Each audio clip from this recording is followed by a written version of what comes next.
Selamat datang kembali di sesi pembahasan kita. Hari ini kita mau gali lebih dalam nih gagasan-gagasan kunci dari bab 1 buku Max Tegmark, Life 3.0, Menjadi Manusia di Era Kecerdasan Buatan. Iya, buku yang penting banget ya sekarang ini. Betul.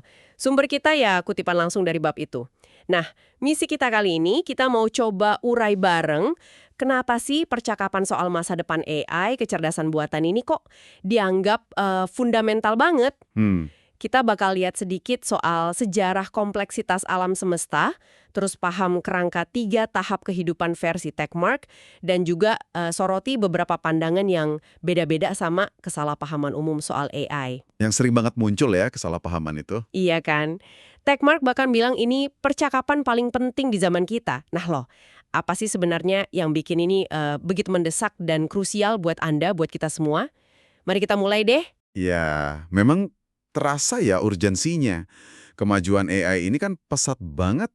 Bukan lagi cuma cerita fiksi ilmiah gitu. Potensinya itu bisa membawa kita ke era yang Tegmark sebut Life 3.0. Life 3.0 ya? Iya, dan itu bisa jadi, ya mungkin aja terjadi pas kita masih hidup. Jadi ini bukan sekedar obrolan teknologi biasa gitu. Ini udah menyangkut arah bentuk masa depan kemanusiaan kita bareng-bareng. Wah, kalau gitu skalanya besar sekali ya. Banget. Makanya satu poin penting dari Tegmark itu, perlunya kita semua terlibat.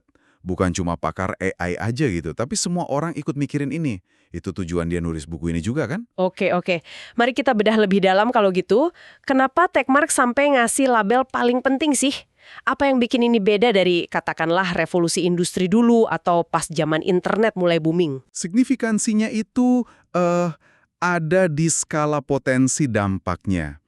Kita ini ngomongin kemungkinan perubahan paling mendasar dalam sejarah kehidupan di bumi, sejak awal kehidupan muncul gitu. Wow, sebegitu fundamentalnya ya? Iya, AI ini kan janjinya banyak ya, manfaat luar biasa, bisa nemuin obat penyakit, ngatasin kemiskinan, mungkin bantu kita keluar angkasa.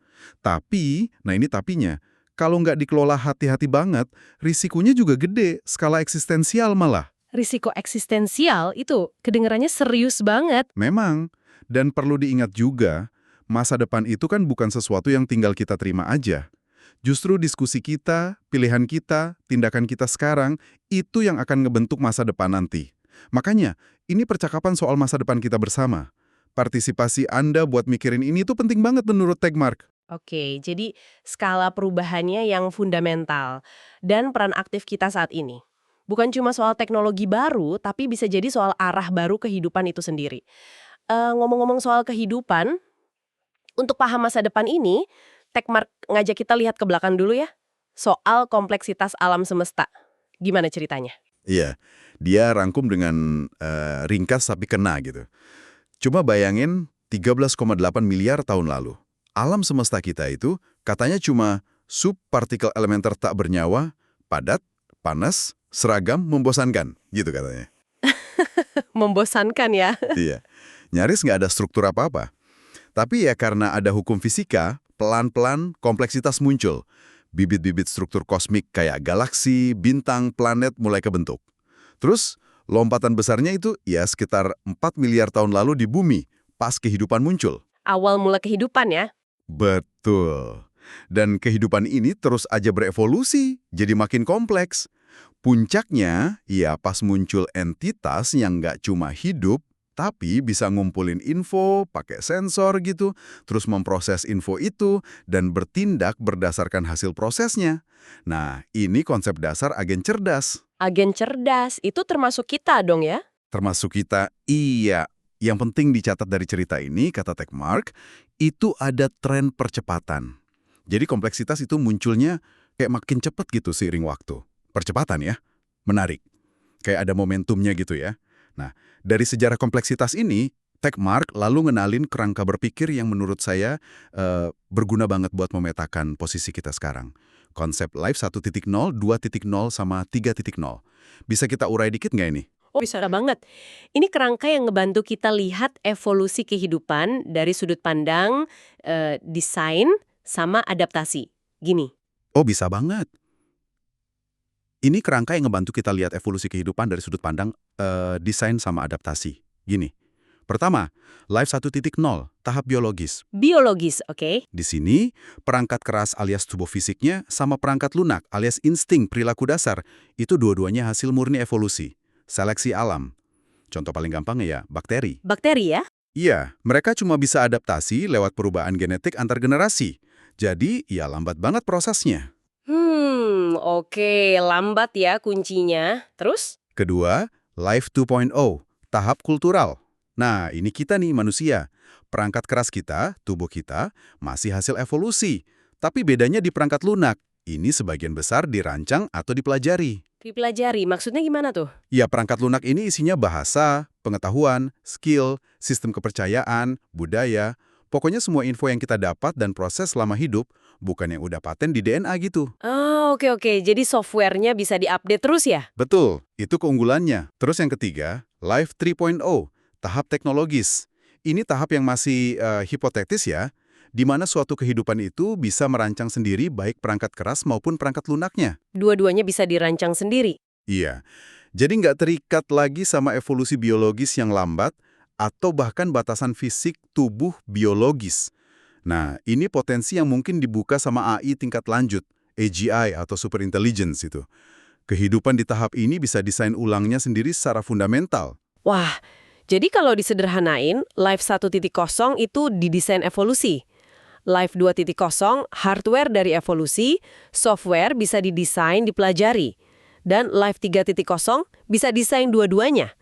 Kuncinya berarti bukan cuma soal teknologi ya, tapi soal siapa atau apa yang megang kendali desain evolusi selanjutnya. Dari alam, kebudayaan manusia, terus potensi ke AI itu sendiri. Ini pergeseran kontrol yang gede banget ya. Tepat sekali. Fleksibilitas Life 2.0 ini kan luar biasa. Tekmar kasih contoh, gimana kita bisa tahu soal alergi kacang, terus langsung ubah perilaku detik itu juga.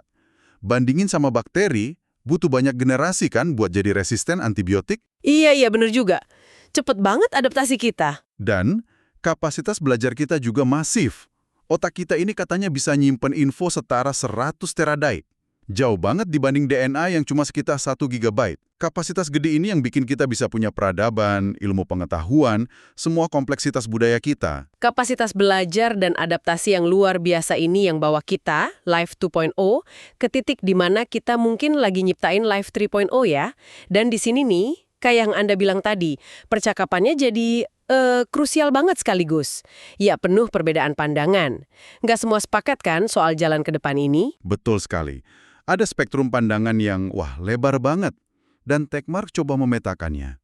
Garis besarnya sih ada dua kubu pemikiran utama yang sering beda pendapat soal kapan AGI, AI setingkat manusia atau bahkan superintelligence yang jauh di atas manusia bakal muncul dan apa efeknya nanti. Oke, dua kubu ya. Gimana pandangan kubu pertama yang cenderung lebih skeptis? Kelompok ini sering disebut teknoskeptis. Gampangnya, mereka mikir kalau AGI super, apalagi yang ngalahin manusia, itu masih jauh banget. Mungkin ratusan tahun lagi, atau malah nggak mungkin tercapai. Jadi khawatir sekarang tuh dianggap, ya agak konyol lah. Kayak buang-buang waktu gitu ya? Semacam itu. Ada analogi terkenal dari Andrew Ng, tokoh AI. Dia bilang, khawatir soal robot pembunuh Terminator itu kayak khawatir kelebihan populasi di Mars. Jauh banget gitu. Ada juga Rodney Brooks, pionir robotika, dia lebih tegas lagi. Yakin banget AGI super nggak bakal kejadian pas dia masih hidup. Intinya, mereka lihat tantangan teknisnya masih gede banget. Fokusnya ke bukti sekarang, bukan spekulasi. Oke, jadi kubu ini lihat kondisi sekarang dan bilang lompatannya masih jauh lah. Terus pandangan yang beda gimana? Kubu kedua? Nah, di sisi lain, ada gerakan AI bermanfaat, Beneficial AI Movement. Kelompok ini, mereka nggak ngaku tahu pasti kapan AGI datang. Bisa jadi beberapa dekade lagi, bisa lebih lama, ketidakpastiannya diakui. Tapi argumen mereka, kemungkinan AGI muncul abad ini tuh cukup signifikan. Jadi nggak bisa diabaikan gitu aja. Jadi probabilitasnya cukup tinggi ya menurut mereka? Cukup signifikan untuk diperhatikan, ya. Dan yang lebih penting lagi, mereka nekenin hasil munculnya AGI ini nggak otomatis bakal baik buat manusia. AI yang super cerdas itu belum tentu tujuannya sejalan sama nilai-nilai kita. Ah, itu poin krusialnya ya. Cerdas nggak sama dengan baik atau sejalan. Betul. Makanya, Mereka dorong perlunya riset proaktif soal keselamatan AI atau AI safety yang harus dimulai sekarang. Kenapa sekarang? Karena bikin AI yang kuat sekaligus aman itu masalah teknis dan filosofis yang rumit banget, butuh waktu lama buat dipecahin. Nggak bisa nunggu sampai AGI udah nongol di depan mata. Ini menarik. Jadi argumennya bukan soal prediksi kapan persisnya, tapi lebih ke manajemen resiko ya, proaktif. Karena potensinya gede banget, mending siap-siap walau waktunya nggak pasti, daripada telat. Dan kayaknya gagasan ini mulai banyak didengar orang ya belakangan. Benar, walaupun ide soal resiko AI, super cerdas ini udah lama ada ya, disinggung Turing, I.J. Good juga, tapi gerakan riset AI safety ini mulai lebih ke organisir dan dapat perhatian luas itu sekitar pertengahan 2010-an. Tokoh kayak Stuart Russell, Nick Bostrom, terus organisasi kayak Future of Life Institute-nya Tegmark itu punya peran penting bikin isu ini jadi lebih dikenal urgensinya. Jadi perdebatannya sekarang lebih ke kapan, bagaimana, dan apa yang mesti kita lakukan sekarang biar hasilnya nanti bermanfaat. Oke, jadi ada perdebatan ahli soal waktu dan urgensi riset keselamatan. Nah, selain itu, Tegmark juga nyorot banyak kesalahpahaman di masyarakat umum ya. Ini penting juga nih diluruskan biar diskusinya nggak ngaco. Apa aja tuh mitos-mitosnya? Yeah. Penting banget ini, biar kita nggak kejebak skenario film fiksi ilmiah yang keliru. Tegmark identifikasi beberapa mitos umum. Pertama, mitos lini masa. Yeah. Seringkali orang mikir antara dua ekstrem. AGI super datang besok, atau nggak bakal datang sama sekali. Padahal ya, nggak pasti. Ketidakpastian ya? Iya, sejarah prediksi teknologi kan sering salah. Kita nggak tahu pasti kapan, tapi ngabaikan kemungkinannya, ya bahaya. Panik berlebihan juga nggak bener. Kebanyakan ahli yang khawatir pun mikirnya skala dekade kok, bukan besok pagi. Yang penting, riset safety itu butuh persiapan waktu. Oke, jadi hindari ekstrim ya. Mitos kedua. Kedua, mitos AI jahat atau sadar. Ini mungkin yang paling populer gara-gara film. Khawatirnya para peneliti AI safety itu bukan soal AI tiba-tiba jadi jahat atau punya kesadaran kayak manusia. Tapi lebih ke AI yang super kompeten capai tujuannya, tapi tujuannya itu mungkin nggak sejalan sama tujuan dan nilai kita. Contohnya gimana tuh? Nggak sejalan. Misalnya, bayangin AI super cerdas dikasih tujuan maksimalkan produksi penjepit kertas. Dia bisa jadi super efisien, terus ngubah semua materi di bumi jadi penjepit kertas. Bukan karena dia jahat, tapi karena dia cuma fokus ke tujuan itu, nggak ngerti konteks atau nilai lain yang penting buat kita. Jadi fokusnya di kompetensi, bukan niat jahat atau kesadaran. Oke. Kompetensi versus keselarasan tujuan ya, bukan soal Skynet gitu ya? Nggak harus robot humanoid. Iya juga ya. Terus, ada lagi? Terakhir, mitos tujuan dan kontrol. Ada yang bilang AI nggak bisa punya tujuan sendiri. Itu keliru. AI bisa dirancang buat punya tujuan, goal-oriented. Masalahnya, gimana mastiin tujuan itu tetap sejalan sama kita pas dia makin cerdas? Isu kontrol terhadap sesuatu yang jauh lebih cerdas dari kita, itu ya tantangan serius, nggak bisa dianggap enteng. Meluruskan mitos-mitos ini penting banget ya, biar kita fokus ke masalah yang beneran. Dan kayaknya, biar diskusi lebih enak, perlu definisi yang jelas juga ya. Tegmark matenin ini juga kan? Sangat. Sering debat jadi muter-muter karena istilahnya beda makna. Tegmark kasih definisi yang fungsional dan luas. Kecerdasan, bukan cuma mikir abstrak kayak manusia, tapi lebih umum. Kemampuan mencapai tujuan kompleks. Jadi hewan, manusia, mesin bisa masuk. AGI, kemampuan AI capai hampir semua tujuan kognitif seenggaknya sebaik manusia. Super intelligence, kecerdasan umum yang jauh melampaui level manusia di hampir semua bidang. Kesadaran, ini didefinisikan sebagai pengalaman subjektif. Tegmark misahin ini dari kecerdasan. Sesuatu bisa cerdas banget tanpa punya rasa, atau sebaliknya. Ini topik filosofis lain lagi. Oke, definisi ini ngebantu banget buat landasan diskusi. Nah, setelah kita bahas urgensi, sejarah kosmik, tahap kehidupan, perdebatan, dan mitos, terus Tegmark bawa kita kemana nih di buku Life 3.0? Peta jalannya gimana? Bab 1 ini kan kayak pemanasan sama nentuin arah ya. Terus Tegmark bagi pembahasannya jadi beberapa bagian besar. Pertama, dia lihat tantangan jangka pendek yang udah atau bakal segera kita hadapi, kayak otomatisasi kerja, senjata otonom, bias di AI, masalah hukum, etika. Itu di bab 3, yang udah mulai terasa sekarang ya. Betul. Terus, dia maju ke jangka menengah, bab 4. Bahas skenario ledakan kecerdasan. Pas AI bisa ningkatin dirinya sendiri secara eksponensial dan gimana AGI setingkat manusia mungkin muncul. Ledakan kecerdasan? Wah, Iya. Habis itu, lebih jauh lagi ke akibat jangka panjang, bab 5. Dia eksplorasi spektrum kemungkinan masa depan kalau super intelligence beneran ada. Bisa utopia, bisa distopia, macam-macam banget bentuk peradaban yang mungkin. Dari surga sampai neraka gitu ya kemungkinannya. Kurang lebih gitu. Dia bahkan lihat dari skala kosmik, bab 6, mikirin tuh tensi kehidupan cerdas, termasuk AI, nyebar ke alam semesta. Dan bagian akhir buku, bab 7-9, itu masuk ke inti filosofis. Tujuan kita apa sih? Kesadaran itu apa? Makna hidup. Dan yang paling praktis, apa yang bisa kita mulai lakuin sekarang biar masa depan AI ini ke arah yang kita mau? Strukturnya lengkap banget ya. Dari yang praktis banget sampai pertanyaan kosmik dan filosofis. Ini benar-benar negasin lagi kenapa ini percakapan penting dan perlu banyak pihak terlibat. Tepat. Dan ajakan Techmark di akhir bab 1 ini kerasa lagi. Ayo gabung di percakapan ini. Nggak harus jadi pakar AI kok buat punya pendapat soal masa depan kayak apa yang Anda inginkan. Buku ini memang dirancang buat mancing kita mikir dan diskusi. Oke, kita udah kupas bareng nih fondasi yang diletakkan Techmark di awal bukunya. Kenapa percakapan AI ini penting, gimana sejarahnya, tahap-tahap kehidupan, sampai peta perdebatan dan mitos. Biar kita nggak salah arah. Ini jelas baru permukaannya aja ya dari lautan pertanyaan yang ada.